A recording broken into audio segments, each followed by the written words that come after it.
Ozempic, Wegovy, Mounjaro, je suis certain que tu as déjà entendu ces termes-là.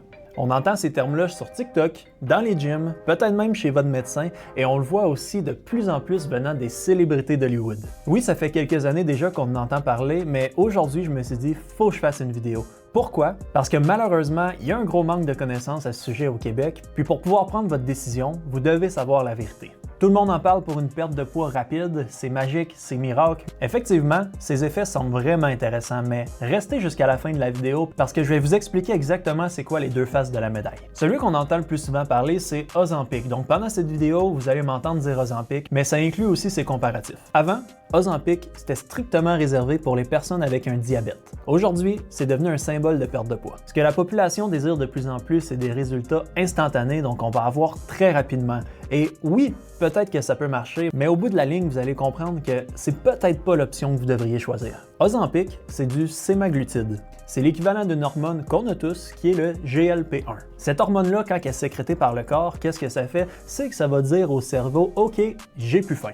Donc concrètement, si vous avez plus faim, vous allez arrêter de manger. C'est de là la provenance principale d'une perte de poids, c'est qu'on va être capable de limiter l'apport calorique quotidien, donc on va réussir à perdre du poids. Ce que ça fait aussi, c'est que ça va ralentir le processus de digestion, donc on va avoir l'impression de digérer pendant plus longtemps, donc moins faim. Maintenant, ce qui est relié directement avec les diabètes, quand une personne avec le diabète s'injecte de l'insuline, ce qui se passe concrètement, c'est que toute l'accumulation de sucre que tu vas avoir eu dans ton sang via l'alimentation, ton corps, avec l'insuline, va réussir à faire rentrer le sucre dans tes cellules. Donc tes cellules vont prendre le sucre puis vont le transformer en énergie. Si quelqu'un n'a pas suffisamment d'insuline, le sucre va rester dans le sang, donc on va avoir un taux glycémique qui est très élevé. De là vient l'inflammation et plein de problèmes de santé. Avec de l'insuline, le sucre est absorbé et va se diriger vers les muscles, vers les organes pour aider au fonctionnement puis à l'énergie du corps. Un autre effet de l'Ozempic, c'est que ça va désactiver le système de récompense parce que quand on prend du sucre, on a deux hormones principales qui vont être sécrétées une à la suite de l'autre.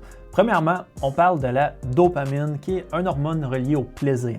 Donc quand on prend du sucre, on a un plaisir immédiat, puis le corps va vouloir aller en chercher plus pour augmenter cette dose de plaisir. Quand le sucre rediminue dans le taux sanguin, ce qui se passe, c'est que le corps dit « Oh, j'en ai besoin de plus », donc on a un craving de sucre. Puis avec les variations de sucre dans le sang, c'est là que la sérotonine va être sécrétée. Donc vous allez avoir un sentiment de bien-être. En moyenne, quand on se fie aux chiffres, on voit qu'il y a une diminution de 10 à 15% de la masse grasse sur un an pour les gens qui ont été consommés de l'Ozempic. Donc oui, c'est le médicament le plus puissant qui a jamais été créé pour la perte de poids. Là, ce qu'on a tendance à faire en tant que citoyen du Québec, c'est de seulement voir les statistiques puis dire « Ah, les résultats sont bons ».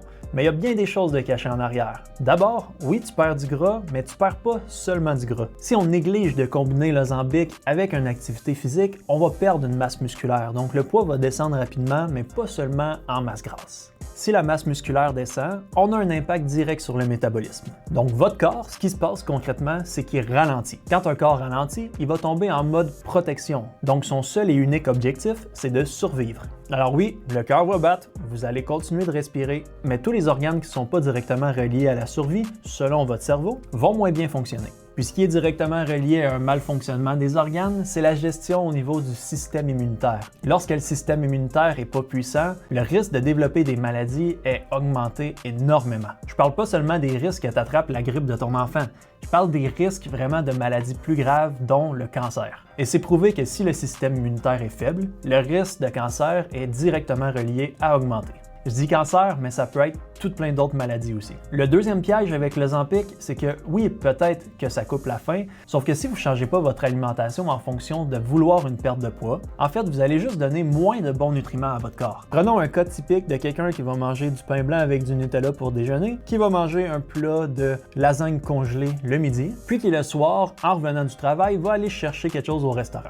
Dans tout ça, il n'y a pas grand-chose de bon. On va pas chercher de vitamines, on va pas chercher de minéraux, on n'a pas de bonne source d'énergie et on néglige l'apport en protéines. Donc déjà qu'il n'y en a pas beaucoup, si on prend de l'Ozempic, là le corps ce qu'il va dire c'est j'ai moins faim. Donc au lieu de manger 2 toasts, vous allez en manger une, vous allez manger un demi-repas le midi, puis le soir, au lieu de prendre une pizza au complet, vous allez vous contenter d'une à 2 pointes. Effectivement, si on regarde ça comme ça, on arrive avec un calcul de calories plus bas que ce que votre corps va dépenser dans une journée. Sauf qu'on diminue aussi de 2 l'apport en nutriments. Donc pas de nutriments en bonne quantité a un impact direct sur le bon fonctionnement du corps. Là, tu vas me dire, OK, ben d'abord, je vais adapter mon alimentation pour que ça fonctionne avec l'Ozempic. Parfait! On va avec une bonne alimentation. Oui, je mange bien, mais je mange moins. Puis pour atteindre votre dépense énergétique en termes de calories par journée, si on mange uniquement de bons aliments, il faut manger de très grosses quantités. Ça, on a tendance à le négliger.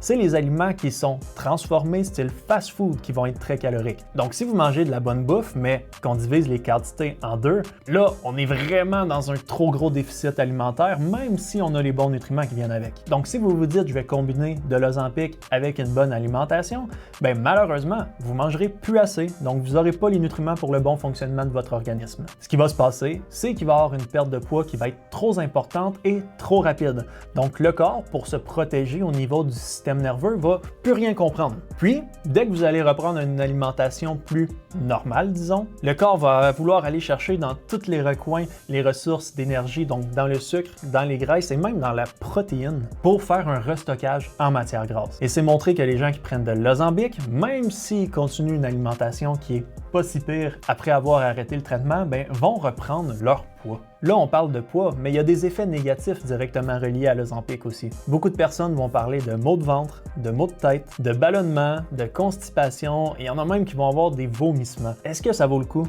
Je te laisse y penser. Maintenant que je t'ai expliqué les faits, je vais te donner mon avis en tant que coach. Je peux pas dire que je suis contre l'Ozempic. Parce que si on prend une personne qui a un problème directement relié au diabète de type 1 ou au diabète de type 2, ben oui, l'Ozempic peut être bénéfique parce qu'il va remplacer l'effet que ton corps serait supposé faire naturellement, mais qui fait mal. Mais si on prend quelqu'un qui n'a pas de problème de diabète, là, je suis contre. Et tu l'auras compris avec mes explications que je viens de faire. L'Ozempic, c'est un médicament et ça doit rester un médicament. C'est pas un supplément qu'on va rajouter à l'alimentation pour combler certains manques. Les vraies solutions pour une perte de poids qui va être durable, c'est avoir un bon cycle de sommeil, être en mesure de bien gérer ton stress, avoir une alimentation qui est équilibrée. Donc, je parle pas d'avoir une alimentation parfaite, mais on parle plus d'un 80% de bons aliments pour un 20% de cheat. Avoir une activité physique suffisante, donc réussir à faire un équivalent de 8 à 10 000 pas tous les jours. Peut-être que ça peut être dur, mais c'est une routine à aller chercher. Puis quand tu vas avoir été en mesure d'intégrer cette routine-là, bien là, il va y avoir une perte de poids qui va se faire, une prise de masse musculaire, le système immunitaire qui va devenir plus puissant. Tu vas voir, les problèmes, on les met de côté. Puis l'addiction au sucre, ce qui se passe si on la réduit, oui, pendant quelques jours, voire même quelques semaines, ça va être très difficile de ne pas aller en chercher parce que le cerveau veut cette dose de dopamine. Mais attendez à peu près 3 semaines, puis le corps va s'adapter. Ce que tu dois comprendre, c'est que tu dois y aller à ton rythme. Donc on y va étape par étape, une chose à la fois, puis surtout, il faut trouver qu'est-ce que t'aimes. Si tu vois un entraîneur ou un nutritionniste qui donne un plan alimentaire, mais qui ne correspond pas du tout à ce que t'aimes, ben tu vas le faire une semaine ou deux, puis tu vas te tanner. Ce qu'il faut, c'est évaluer ce que tu aimes, puis faire un plan qui va correspondre à tes besoins. Pour l'activité physique, peut-être que c'est pas l'entraînement qui est bon pour toi. Peut-être que tu vas préférer aller faire des cours de Zumba, aller faire de la natation ou simplement de la randonnée en montagne, et c'est correct. Mais l'important, c'est d'avoir une dépense énergétique qui est quotidienne, tous les jours. Puis si tu as besoin d'aide pour trouver qu'est-ce qui te correspond, ben j'ai créé Immersion Santé dans cet objectif. C'est de prendre tes habitudes actuelles et de les améliorer ensemble jusqu'à ce que tu trouves une autonomie et que tu sois bien. Si tu as d'autres questionnements ou des commentaires à faire sur ce sujet, n'hésite pas à les laisser en description. Ça va me faire plaisir d'y répondre dans les commentaires ou peut-être même de faire une autre vidéo plus détaillée à ce sujet. J'espère vraiment que tu vas avoir appris des nouvelles informations avec ma vidéo. Moi, c'est Jasmin et je te dis à la semaine prochaine pour une autre vidéo. Bye bye et bonne journée!